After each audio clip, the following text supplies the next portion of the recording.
Louvado seja nosso Senhor Jesus Cristo. Nós vamos dar início à nossa reflexão e estudo sobre o livro de Eclesiastes, nosso 8º encontro. Vamos trabalhar o livro de Eclesiastes, capítulo 3, do versículo 16 até o versículo 22.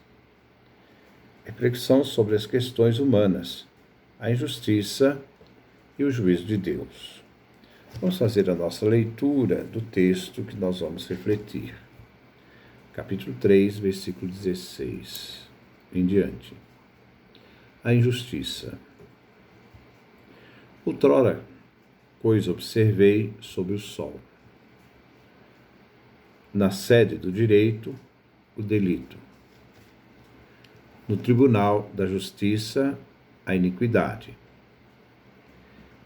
E pensei, Deus julgará o justo e o perverso. Há uma hora para cada assunto e um lugar para cada ação. A respeito dos homens, pensei assim: Deus os prova para que vejam que por si mesmos são animais. Pois a sorte de homens e animais é uma só. Morre um e morre o outro. Todos têm o mesmo alento, e o homem não supera os animais. Todos são vaidade. Todos caminham para o mesmo lugar. Todos vêm do pó e todos voltam ao pó. Quem sabe se o alento do homem vai para cima e o alento do animal desce para a terra? E assim observei que o único bem do homem é desfrutar do que faz. Essa é sua paga, pois ninguém o trará para desfrutar do que virá depois dele. Versículo 16. Outra coisa observei sob o sol, na sede do direito, o delito, no tribunal da justiça, a iniquidade. No versículo 16 e 17, Coelet observa uma questão importante na vida da sociedade, que é a justiça e o exercício da justiça. O autor quer aqui dizer o que ele observou sob o sol. Ele é um observador da realidade da justiça. Coelet tem em mente, em primeiro lugar, os lugares onde se presume que se deva administrar a justiça com retidão, isto é, os tribunais de justiça que foram legitimamente constituídos. E, em segundo lugar, refere a qualquer lugar ou situação da vida social em que podem entrar em conflito os direitos de uns e deveres dos outros. Vemos a presença da iniquidade, realizada pelo injusto, e se constata a presença da iniquidade na vida dos cidadãos. Aqui vemos, a partir da visão de Coelet, a injustiça como norma de convivência social, que se institucionalizou, criou raízes. Nesta situação impera não a justiça, onde os juízes que deveriam julgar com justiça tomam partido em favor dos poderosos contra os fracos. O direito e a justiça é que deveriam ser os pilares da sociedade. A história nos ensina que o que prevalece numa sociedade injusta, é a lei parcial. É a lei do mais forte, que gera injustiça e violência. Existe diferença entre Coelet e os profetas. Coelet só constata os fatos, como observador. Os profetas, além de constatar os fatos, denunciam pessoas e a sociedade do seu tempo. Versículo 17. E pensei, Deus julgará o justo e o perverso.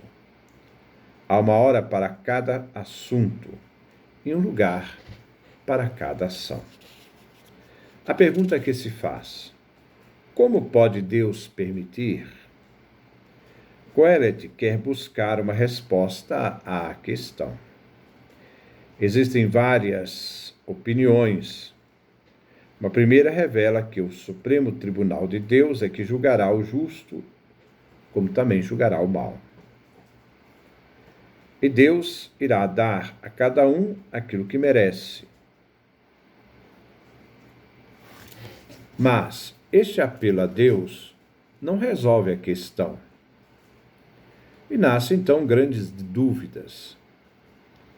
Existe um tribunal moral de Deus? O que se entende por esse juízo moral? E quando ele se realiza? Podemos ver que o juízo moral de Deus pode reduzir a duas opiniões. Primeira, o juízo de Deus é imanente e realiza no tempo histórico, sob o sol. Segundo, o juízo de Deus é puramente escatológico. Para aquele que crê, Deus é o Senhor da história e exerce seu poder na vida de todo ser humano. Assim, o juízo de Deus é objeto de uma afirmação de fé e não se observa na vida empírica, vivencial. Para o fiel, Deus é justo. Ele não é injusto, embora a realidade mostre o contrário. A realidade mostra a injustiça. O juízo de Deus pressupõe fé. Uma fé profunda, uma fé que conhece a confiança, a entrega a Deus. E também os riscos que se corre por meio dessa fé. Mas para tudo existe uma hora e um tempo para todo assunto sob o céu. Eclesiastes capítulo 3, versículo 1. A questão é complexa. Como Deus justo pode consentir com a injustiça? Deus julgará o justo e o injusto nesta vida? No tribunal final? Isto só lança questões, perplexidades e silêncio. Versículo 18. A respeito dos homens, pensei assim: Deus os prova para que vejam que por si mesmos são animais. Quoelet reflete sobre a sorte do ser humano. As reflexões são centralizadas no ser humano. Diz, pensei, isto é, ele disse no seu coração. Aquilo que ele pode pensar acerca dos homens. Quoelet, apoiado na sua fé, descobre a ação de Deus, até mesmo em realidades não edificantes, na vida dos seres humanos, que é uma espécie de prova por parte de Deus. Deus bem pode fazer com que os homens vejam o que na realidade eles são,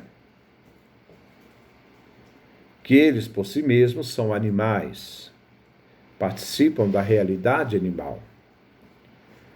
Lembra um estudo do Gênesis, da criação do homem, no capítulo 2,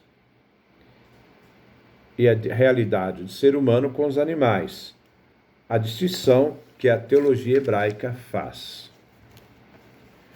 A teologia hebraica, Gênesis capítulo 2, versículo 7, diz: Deus formou o homem alma viva. O verbo formar, Vaitzer. Vaitzer é formado com 2 iod, duas letras hebraicas. O iod é uma letra hebraica, mas essa palavra tem 2 iod.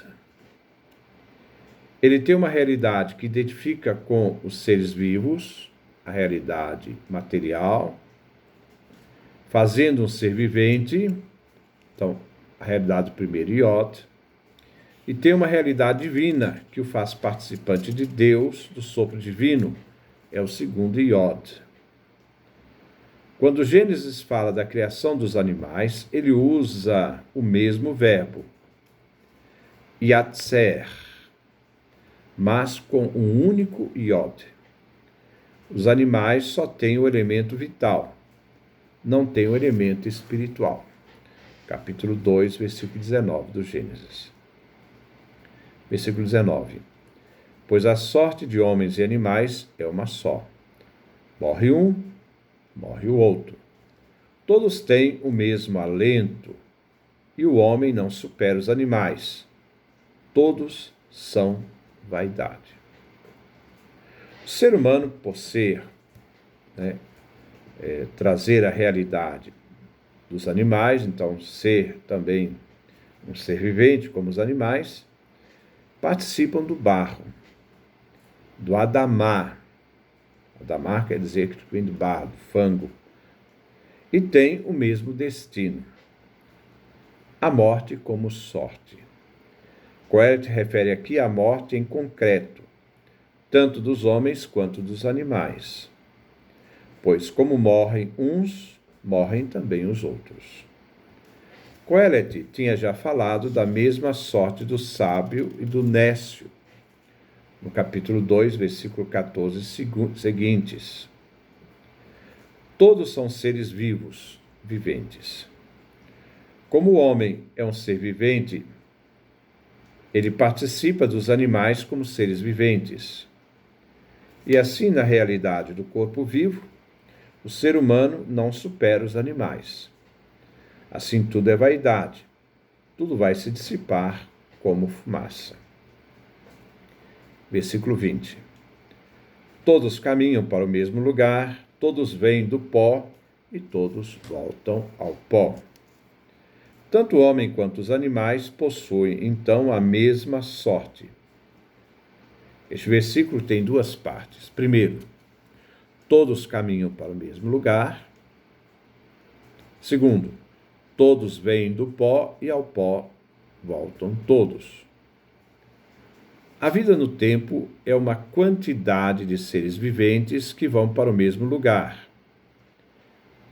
Este lugar é a morte, abismo, Sheol.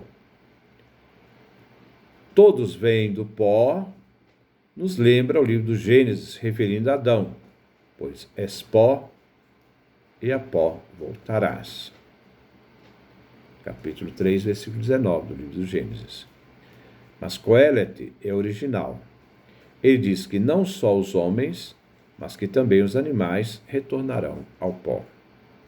Versículo 21. Quem sabe se o alento do homem vai para cima e o alento do animal desce para a terra? Na mente de Coelet, algo não está ainda claro. A interrogação tem só uma finalidade, que é saber se existe alguma distinção entre o ser humano e o animal, em seu destino final. Mas o tema aqui é uma polêmica com um pensamento cuja origem não é judaica, mas da religião astral, mesopotâmica, que afirmava: o alento do homem sobe para cima, isto é, para Deus, o alento, a realidade vital dos animais, desce para o mundo inferior. Versículo 22. E assim observei que o único bem do homem é desfrutar do que faz. Essa é a sua paga, pois ninguém o trará para desfrutar do que virá depois dele. Devemos percorrer o livro de Eclesiastes para entender o sentido da vida humana. Agora, nesse versículo, vemos uma compreensão positiva. Coelet convida o ser humano a desfrutar do que ele faz, da atividade exercida, o seu trabalho. Mas devemos lembrar o êxito da vida e a própria vida não estão nas mãos do homem. Eles não podem conter a vida. Viver um momento feliz, quando chegar, é que lhe corresponde e só ele pode desfrutar. O que nem se deve desfrutá-lo como dom e presente. O que vem, aquilo que acontece na vida, se deve desfrutá-lo como dom e presente, sempre dom e presente divino. Quanto ao que virá, depois não depende dele. Depois da morte do indivíduo, ele não pode mais aproveitar aquilo que ele construiu. A água, ao passar pela fonte, segue para o mar e não retorna à fonte por onde passou. O desfrutar do homem tem uma duração, enquanto ele vive. Depois que morre, não tem mais possibilidade de desfrutar da vida. Então, que Deus nos dê a sua graça, a sua bênção, a sua face resplandeça sobre nós.